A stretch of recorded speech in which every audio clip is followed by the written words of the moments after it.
নফল নামাজে, তাহাজ্জুদের নামাজে, সুন্নত নামাজে সিজদার যে তাসবিহ সুবহানা রাব্বিয়াল আ'লা তিনবার পড়ার পরে আমার ভাইরা, মহিলা প্যান্ডেলে আমার যে মায়েরা বোনেরা আছে, আজকে তো রেকর্ড হয়ে যাবে, কালকেই ভিডিও পেয়ে যাবেন।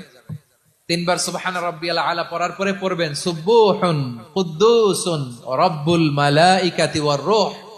পড়বেন তো ইনশাআল্লাহ।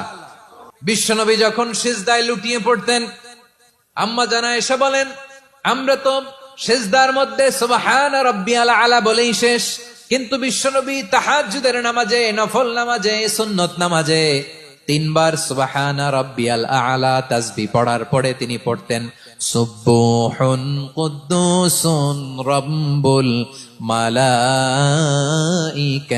ওয়ার রূহ। সুবহ কুদ্দুস রব্বুল মালাইকাতি ওয়ার রূহ।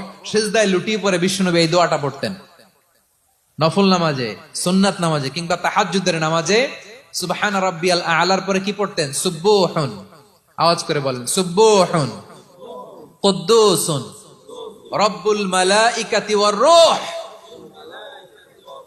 মানে আল্লাহ আপনি প্রশংসিত, আল্লাহ আপনি অতি পবিত্র, আপনি সব ফেরেশতা কুলের রব, ফেরেশতাদের সরদার জিব্রাইলের রব। সুবহানাল্লাহ। আজকে থেকে পড়বেন সিজদায়, হ্যাঁ।